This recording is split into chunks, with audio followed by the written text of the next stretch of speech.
Welcome back. So this video is going to function as a sort of crash course in how the internet works for someone who wants to be a developer. So it's meant to take you from avid internet user like me, who maybe doesn't understand a lot about how the internet works because you don't have to someone who still uses the internet all the time but understands a little bit about how it works at a high level. It might be surprising, but developers really don't need to know the very low-level nitty-gritty about different data protocols and how they work and this TCP/IP stack and things that you may hear that are very intimidating. That's an entire discipline. There's entire college majors and courses devoted towards how the internet works at a low level. As a developer, things are abstracted away so that we only need to understand the very basics more than your typical user of the internet. But we don't have to be experts on all this very intimidating nitty-gritty stuff. So a few things we want to do here. We want to understand at a high level how the internet works. Things like HTTP, IP, domain names, URLs, what are all those? How do they work together? We want to understand the difference between front-end and back-end development. Also full stack, where does that fit in? And then we also want to be able to view the HTML on any website. So the first thing that I want to do here is actually watch a video. So the link is in the slides. It's also in the description of this video. I'm going to go ahead and open it up. Feel free to watch this on your own. I'm going to watch it in this video and just pause at a few moments, highlight a few important pieces.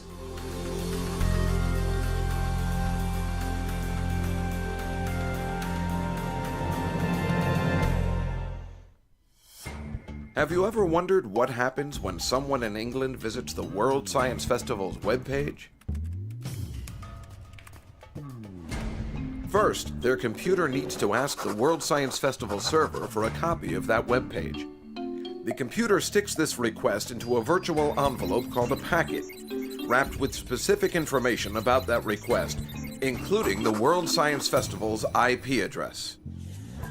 The computer sends this packet out of the house and below the street via large underground copper wires. It passes through small regional networks before ending up here at Telehouse North in London. Telehouse North is England's main internet hub. The IP address on this packet tells the hub that the World Science Festival server is actually in Los Angeles. The first thing I want to just highlight there, the user in this case went to a website, World Science Festival website, or typed that in and then hit enter. And all of this is happening before the user sees anything. The idea is that a user is asking for a website or requesting it, and that's what it's called. It's an HTTP request. So when I opened up this video, youtube.com/this URL, when I hit enter, I'm asking for the contents of this page. And that has to go all the way to YouTube somewhere, and they have to send it all the way back to me. So far, we're still just getting the request to the right place. So Telehouse North sends the packet out as light across the Atlantic, over fiber optic cables buried deep beneath the ocean. The packet ends up here, 60 Hudson Street, New York City, the largest internet hub on the East Coast. This hub sends the packet through a series of regional networks connecting New York to Los Angeles, where the World Science Festival server resides. The server reads the request and gets ready to send the web page to England. But web pages made up of images and text are too large to send as a single packet of data. So how do we get it back to England? So at this point, the request has made it all the way to the correct server, and it's told it, I'm looking for this page. And so now everything is on the return journey, going from the server all the way back to the computer that asked for this specific page. Group of 5,000 tourists visiting New York City in a single gigantic tour bus. They are way up in Harlem, but they want to visit the Statue of Liberty before it closes. But it's rush hour on a Friday. There's no way that giant bus is going to fit through those crazy congested streets. So they decide to get off the bus and spread out. Some take the subway, some take cabs, a few rent bikes, and some even take kayaks down the Hudson River. How they get there doesn't matter, as long as they get there on time. Likewise, for the internet to work efficiently, this web page is pulverized into thousands of tiny packets of data, each one wrapped with all of the information it needs to rebuild itself in England. The packets are sent to LA's One Wilshire hub, which checks the traffic report before sending them off. Through miles and miles of land they travel, checking in through different hubs. Like our New York City tourists, those packets don't care how they get there, as long as they get there as fast as possible. Most of them will go through 60 Hudson in New York, where they are redirected back to England as light, riding a fiber of glass as thick as a silver dollar. Then back on copper wire through regional British networks until all the packets reach their destination and this epic journey, it all happens in about a second, along with trillions upon trillions of similar journeys that happen each and every day on this remarkable, easy to take for granted network of networks we call the Internet.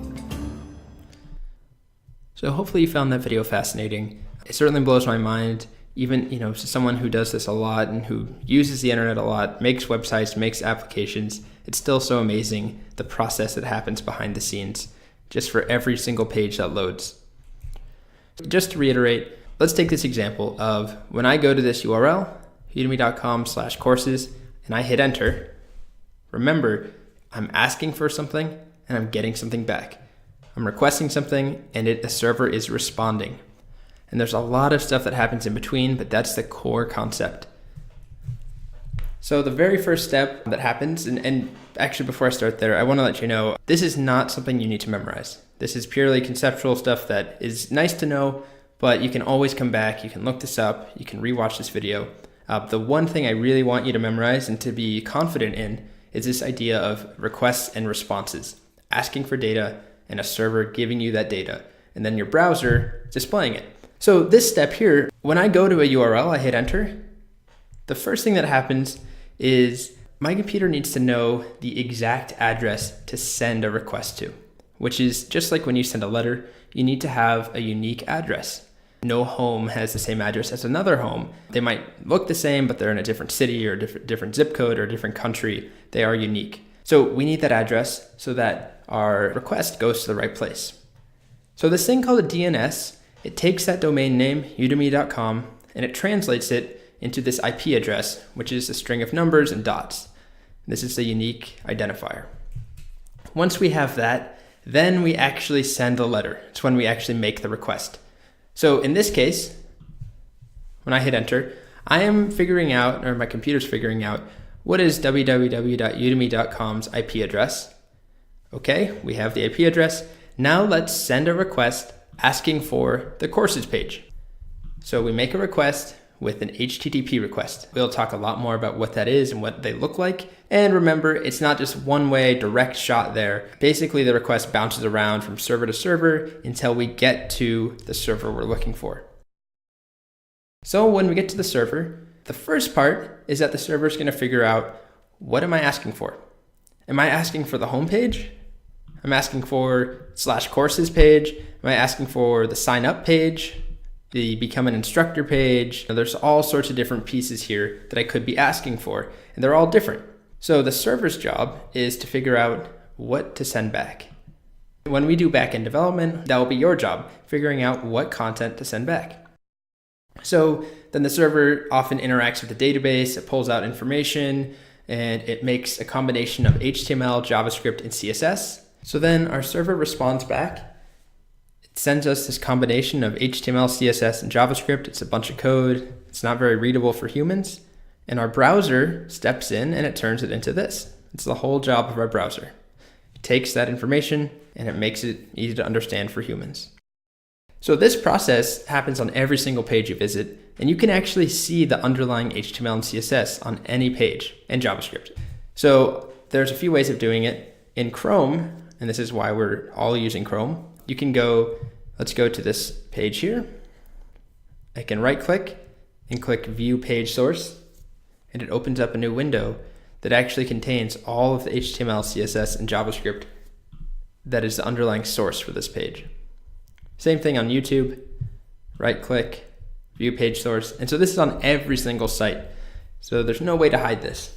The whole job of the browser takes this and it turns it into this. So browsers are definitely complicated things. The good thing is you don't have to know how that works. The browser, that's the whole job of a browser. It takes that code and it turns it into this. So another way you can do it, there's a shortcut in Chrome. You can do Command Option U. On a PC, I believe it's Control Option U. If not, you can just right click in Chrome and view it as well.